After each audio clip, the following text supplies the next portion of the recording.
Hey there, we are making pork chop cutlets. I was watching Lori FNM Lifestyle today, and she did this with chicken, and so I kind of changed it up a little bit and made pork chop cutlets. So stick around if you want to see how I made them. I've lost 180 pounds with a combination of carnivore, keto, and counting calories. I reached my goal in November of 2022, and over the past year and a half, I've noticed the scale went up about 8 pounds. Let's experiment with carnivore and counting calories and see what improvements I can make. Thank you for watching. I appreciate it. As usual, quality assurance is on the job, but let me show you what I do. I have some tallow. It's homemade tallow that I made a long time ago. This has been in my freezer, and I just pulled it out of the freezer, and I did it in the microwave in 30-second intervals. My microwave is cold or is low wattage, so 30 seconds in mine is probably like 20 seconds in the powerful one. But I've did it probably about 10, 12 times. But I wanted to melt it slowly because I did not want it to, I didn't want to break the glass jar since it had just came from the freezer. You can tell that my tallow is not perfectly clean, but that's all right. I keep it in the freezer, and I know, a really good clean tallow can be on the, in your pantry, but I just store mine in the freezer. So I did it, like I said, 30-second intervals so that I could go ahead and pour it. We broke out Big Bertha today, guys. I'll show you her. This is my regular skillet, my regular cast iron skillet, but it fits down in there very, very well with a good inch, like a good inch on all the way around. So we're breaking out Bertha today because it's getting serious. All right, this jar is hot, so we're going to dump this tallow in. Oh, I was hoping it was going to be enough, but let me get a knife and kind of break this up a little bit. Hang on just a second. Okay, so now I'm just going to let this tallow, I've got it on low heat right now because of what we're going to be doing. I just want this to start melting. I didn't want it to get super hot yet until I'm ready to bring the meat over. So we just kind of, I have the off and a medium, and I've got it, my medium is number 5, so I've got it on like 3.5 right now, just till I get done doing what we're going to do here in a minute.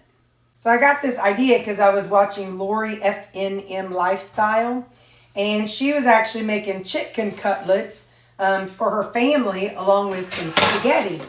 And so in seeing that, I was like, I've got some pork chops in there. I'm going to do that with the pork chops. So I'm going to modify her stuff a little bit because I got pork. And but what I want to show you is how I create a recipe for my macros. So all of this, everything's going to be weighed out. We're going to be measuring and all that good stuff. So I'm going to start off with, I need to know what the weight is of my meat here. And to be quite honest, it's blocked off. So what am I going to do? Well, first off, I'm going to crack 2 eggs into one of these because I know Lori did that. So I'm going to crack 2 eggs into this container.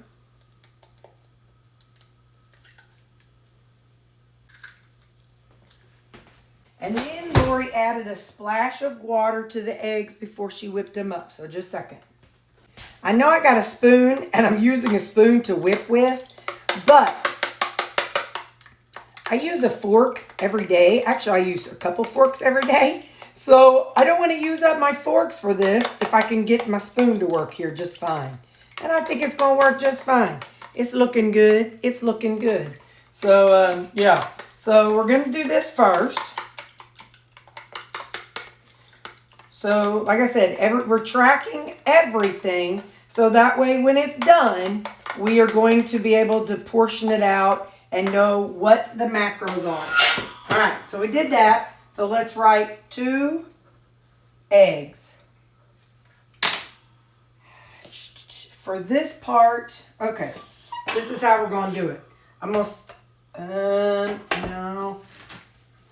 I'm going to set the pork out on here. I'm going to zero this first. Let's see what we get. By the way, we're using boneless chops. Oh, premium. Here, let me hold over here. Premium boneless chops, pork chops. So this is what we're using. So now I've got this zeroed out. I'm going to transfer this onto here, but I'm going to do it off camera because it's going to be messy. So this package had 8 pork chops, boneless pork chops, and it was $13.50. I bought these back in March of this year, so March 9th of 2024. I'm always all about that yellow sticker, y'all. We saved $3 on this package back then. So I don't know if I want to do grams or if I want to do ounces. Where's my pen? I lost my pen, y'all. Here it is. So I'm going to put both down. I'm just going to say pork chops, 1186 grams. And let's see if we switch to ounces. 2 lbs and 9.8 ounces. So that lets me know 32. So it's 41.8 ounces, I think. Anyway, because there's 16 ounces in a pound. And it's 2 pounds, that's 32. So 39, 40, 41. 41 ounces. So I'll see however I want to divide it up. It doesn't really matter. But so that's the amount of pork chops that we're going to be using. So now we might have to add more pork panko to this as we go. But what we're starting off with, because we're going to take our pork chops, we're going to dip them in the egg mixture. Then we're going to dip them. I have some pork panko. Listen, y'all, I don't know if this has an expiration date. It don't matter because it's been in my freezer. When I buy stuff like this, I just throw it in my freezer if it's not something I use very often. So I'm going to get a clean big spoon and we are going to put some of this in there and kind of break it up a little bit because there is moisture in it because it's been in my freezer. You know what I mean? So I have no idea if we're going to have to add more. When I do add more, I will add that extra weight. So I'm going to write down in here, pork panko. And so let's see what we start off with.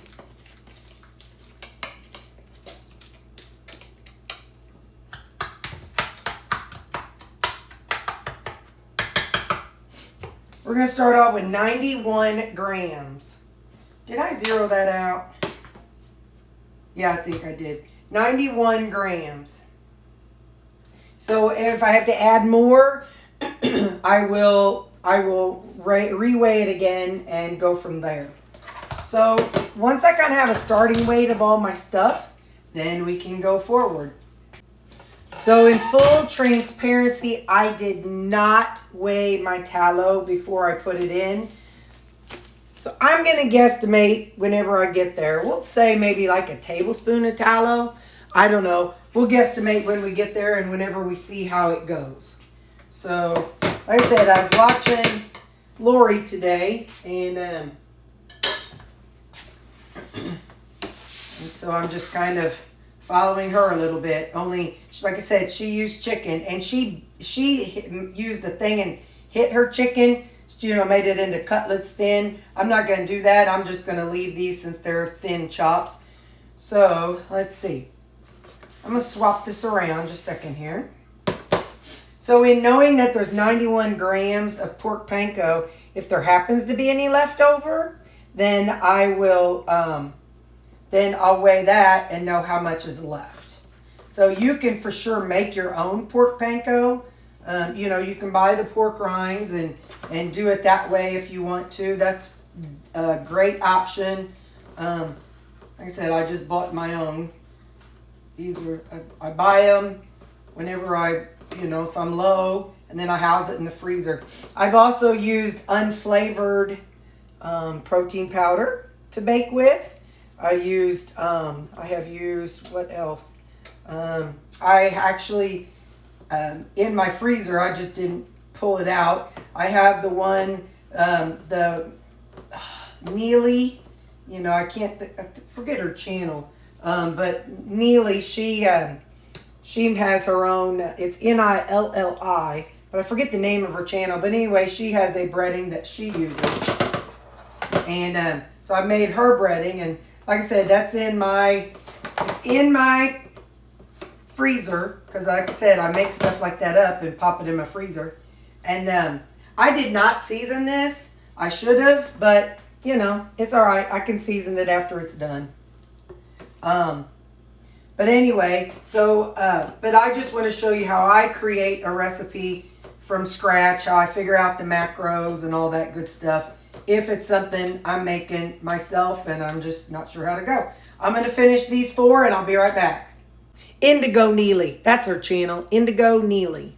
So here's how it's looking. I did use all of the pork panko, so I don't have to do anything. I could have added a little bit more, but it's all right. I'm not worried about it. And I would guesstimate that actually, let me see, I only used 1 egg in this mixture. But, yeah, so, but that's all right. So I will change it on my little piece of paper if I can find it. Because that's definitely half of what was in there to start with.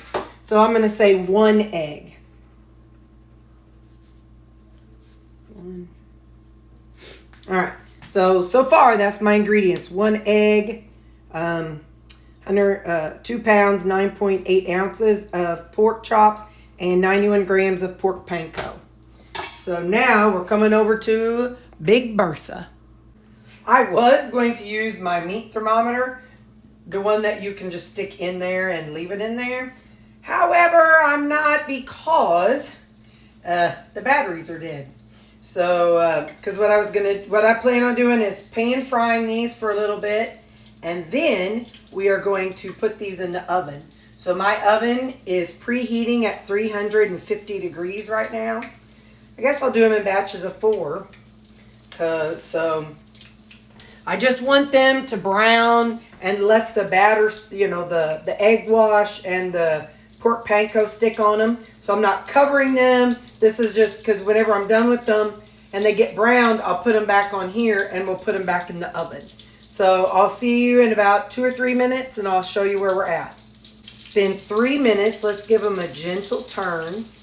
You want to be careful because, 1, you don't want to splash your tallow, but also you don't want to lose your pork panko. One thing about the pork panko is that it doesn't stick as well as like protein powder. So you just want to be careful with it. And when I've used tongs, a lot of times I will lose the pork panko. So I did change the batteries in my meter, so I might go on and try it. So what I'll do is after I get, these are going to cook for another 3 minutes on this side, and then I'll put these over here and swap those out. And after these cool a little bit, I'll pick the thickest one and put the meat thermometer inside the thickest one. So I made an absolute rookie mistake by not weighing my tallow. So we're going to try to make up for it. 187 grams for this before it's cooked.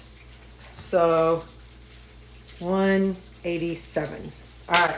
So now I've got the other ones, and after I'll weigh one that's already not all the way cooked, but just at least after it's soaked in that tallow. So I'll be back. All right, this is pretty similar in size. So again, this is not rocket science. Well, that's 165, so that did us not one lick of good. Well, anyway, we'll just have to figure it out as we go. I have no idea.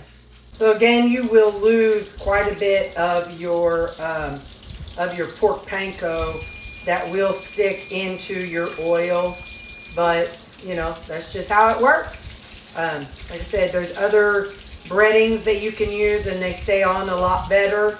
This is just the one that I grabbed so that way I could build a recipe. So I am also going to attempt to purify this tallow, but it's not going to be in this video. This one is going to be long enough. So watch my channel and see if see when this comes out. It may take a while because it's gonna you know, I'm going to have to add this to water and then let it get cold and then do that melted. So it's going to be a process. So anyway, just watch for that video. But I am going to take some of these bits that I just scraped off. And from here, you could dump out a lot of this oil and add in some, make your own gravy if you want to do a gravy. You know, you could do this like a country fried steak kind of thing, you know. But you do what you want to with it.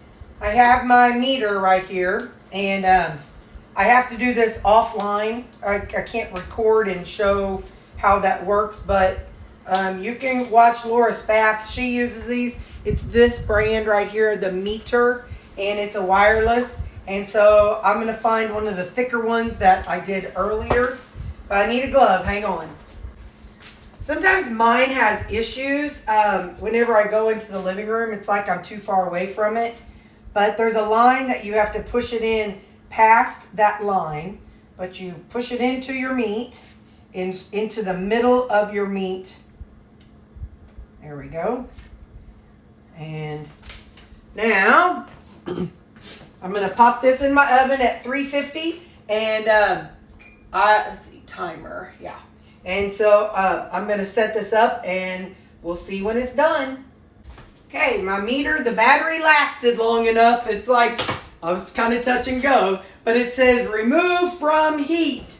So it has been about 10 minutes. So I'm going to pull it out. And while I know that I have that one in there, I'm going to go ahead and use another meat thermometer just because. So I'm going to use one and just stick it right in here. 144, 145, that's good. Do another one. 150. Okay, so these are fully cooked. Now I'm just going to let them rest for 5-10 minutes, however long I feel like I want to let them rest for. In the meantime, I have already poured the skillet, poured out the oil, and started the process for purifying the tallow. But I've cleaned my skillet, and after I wash this cast iron skillet, I dry it out, and then I let it sit on the burner for about 15 minutes, so that way all that excess moisture comes out of it. So let's talk about the tallow that I used to cook my chops. I poured the leftover tallow into this jar, and I weighed it, and there was 233 grams of tallow in the jar. And that came up to right about here. Right about here. So the amount where I started, it was right about here. So it was about half that amount of what was still in the jar that I used. So I'm going to say it was 100 grams of tallow. Again, I know, rookie mistake, it's my fault, but we're going to say we used 100 grams of tallow. Because we need a number. And if it may not be perfect, but it is what it is. So now we're going to let them, actually while they're cooling, we're going to plug these amounts into our tracker app. And I will insert some pictures along here to tell you what it looks like. This is the Chronometer app, and I go into custom recipes first. You plug in the title and add your ingredients and the total amounts of the ingredients. Next up, you go in and you put your servings in there and you see if the calories are what you're looking for. When you first get to the page, it's going to show you as if you eat the whole thing as one serving. Then it shows you how it would be for the servings, for 4 servings. So I realized that was too much, so I broke it down to 6 servings. And these macros you'll see fit much better. That really goes same as what I'm eating right now with the burgers. So the 650-ish calories go along with that. And here's how it looks right before you plug it into your diary. And here you're going to see the macros for my pork chop cutlets. And here you'll see the calories and macros for my burgers. So here they are. Doesn't that look really good? Yum, yum, yum. Now, I'm going to get them portioned out so we can take a taste. But look at that plate of pork chops. So I started portioning them out already before we try it. It's going to make 6 servings. So I've got 6 containers. And each one gets 1 1/3 of a pork chop cutlet. So, I've already cut them. Oh shoot, well anyway. So I've already cut them a little bit. And let's give it a try. Let's make it look nice. There we go. So that's how it's going to look. All right, let's give it a taste. It's the moment of truth, you all. Now, I forgot seasonings. So, if you're strict carnivore, don't season it. If you're not strict carnivore and you can have seasonings, add seasonings. Good job. Very good job. I like it. That's how the inside looks. So, it's fully cooked. And I'll take these, well, I'll probably eat these for my supper. Beef is the thing that typically satisfies me the most. So honestly, when I go to work, I really typically take beef because it's a long time between breakfast and supper. I know it's a long time between supper and breakfast, but I eat 2 meals a day. But I'm sleeping for a lot of that, so it doesn't bother me as much. So anyway, yeah. So this is how I got them portioned out. I will put these in the freezer, and these will be suppers that I will have along with my protein creamy. And one more time, here's the macros for 1 serving of those pork chop cutlets. This way you can see it up close, and that'll be the macros for it. Thank you for watching.